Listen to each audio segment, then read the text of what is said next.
पहाड़ियों के बीच बसा एक विलेज था, छोटा सा, साइलेंट। विलेज वाले सीधे साधे थे, जमीन से जुड़े हुए, लेकिन उनके हाथों पर एक डर का साया था। एक डर जिसके बारे में वो फुसफुसाते थे।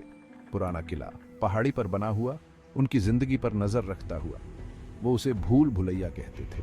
कोई उसके पास जाने की हिम्मत नहीं करता था। कहानियां सुनाई जाती थीं पीढ़ी दर जनरेशन, कि लोग अंदर गए और कभी वापस नहीं आए। कहते थे ये एक भूल भुलैया है, जाल और चालों से भरी हुई, एक ऐसी जगह जहां कोई हमेशा के लिए खो सकता है। और इसलिए वो किला खड़ा था, खामोश, डेंजरस, अपने अंदर छुपे रहस्यों की याद हाट आता हुआ। विजय ने भी कहानियां सुनी थी। विलेज में मोमनते हुए वो उसके बचपन का हिस्सा थी। लेकिन विजय अलग था। वो फियरता नहीं था, उसके अंदर जानने की जिज्ञासा थी। वो खुद किले को देखना चाहता था, उसके रहस्यों को जानना चाहता था।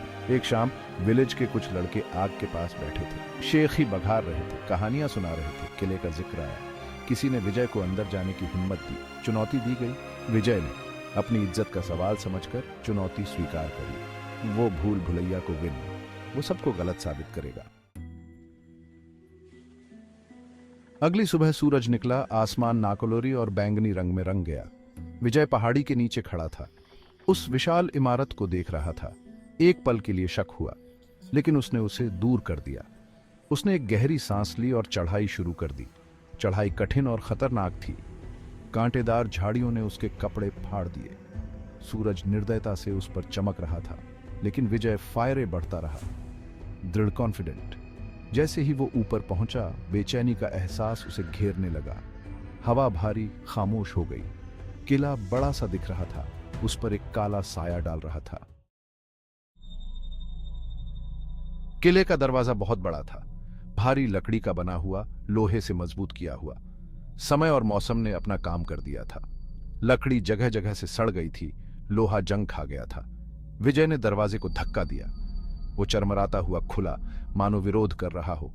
जैसे ही वो अंदर गया, उसकी रीढ़ की हड्डी में कंपकपी दौड़ गई। वो अंधेरे में डूब गया था। हवा में रॉटन और कुछ अजीब सी गंध थी। उसने हिचकिचाते हुए एक कदम फायरे बढ़ाया। उसका हाथ खुरदुरी दीवार पर टिका हुआ था। वो भूल भुलैया के अंदर था। भाग 5, वाइंडिंग पाथ्स। अंदर का रास्ता संकरा और घुमावदार था। वो मुड़ता हुआ उसे किले के बीचों बीच ले जा रहा था। सूरज की रोशनी मोटी वॉलों को भेदने के लिए संघर्ष कर रही थी। परछाइयां उसके चारों ओर नाच रही थीं, उसकी आंलोस्तन से खेल रही थीं। पत्तों की हर सरसराहट, चिड़िया की हर चीं चीं उसे चौंका देती थी। उसका दिल जोरों से धड़क रहा था। वो फायरे बढ़ता रहा। उसकी जिज्ञासा उसके बढ़ते डर से जूझ रही थी। उसने खुद से कहा कि यह बस एक पुराना किला है, फिरने की कोई बात नहीं। लेकिन बचपन से सुनी हुई कहानियां उसके दिमाग में गूंज रही थी, चेतावनी दे रही थी। भाग 6, साउंड ऑफ वाटर। पानी के ड्राइव की आवाज उसके कानों तक पहुंची, एक स्थिर लयबद्ध टपकन जो सन्नाटे में गूंज रही थी।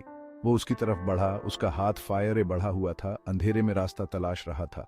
वो एक बड़े खुले आंगन में पहुंचा। बीच में एक वेल, ड्रिप की आवाज का सोर्स। छत में एक छेद से सूरज की रोशनी आ रही थी जो कुएं को रोशन कर रही थी। बाकी आंगन छाया में डूबा हुआ था। विजय कुएं की ओर चला गया, उसकी तरफ स्ट्रेचर चला गया। उसने किनारे पर झांक कर देखा, नीचे अंधेरे में। वो नीचे नहीं देख सका। भाग 7, अ ग्लिमर इन द डार्कनेस। जैसे ही उसने कुएं की गहराई में देखा, उसने कुछ देखा। रोशनी की एक ग्लिम्स, कुछ ऐसा जो सूरज की रोशनी को परावर्तित कर रहा था। उसने आंखें मूंद लीं, यह पता लगाने की कोशिश कर रहा था कि यह क्या था। यह धातु जैसा लग रहा था। सोना? वो निश्चित नहीं हो सका। उत्सुकता उस पर हावी हो गई। उसे देखना ही था कि वो क्या था। उसने रस्सी के रूप में उपयोग करने के लिए कुछ देखा। उसकी नजर पास की खिड़की से लटके हुए फटे हुए कपड़े के एक टुकड़े पर पड़ी। उसने जल्दी से उसे कुएं के पास एक पत्थर के खंभे से बांध दिया। यह उसके वजन को संभालने के लिए पर्याप्त मजबूत नहीं होगा, लेकिन यही एकमात्र ऑप्शन था उसके पास। उसने एक गहरी सांस ली और खुद को नीचे उतारना शुरू कर दिया। भाग 8, ट्रैप्ड। उतरना खतरनाक था। कुएं की पत्थर की वॉलें काई से फिसलन भरी थीं। कपड़ा उसके वजन के नीचे खींच गया, लेकिन वो चलता रहा। उसकी निगाहें नीचे चमक पर टिकी हुई थीं। वो लगभग वहां पहुंच ही गया था, बस थोड़ा और फिर हादसा हो गया। कपड़ा फट गया। विजय अंधेरे में गिर पड़ा। वो हड्डियां तोड़ देने वाली आवाज के साथ गिरा। उसकी सांस थम गई। वो एक पल के लिए वहीं पड़ा रहा, स्टन्ड। फिर दहशत फैल गई। वो फंस गया था। भाग 9। The search begins.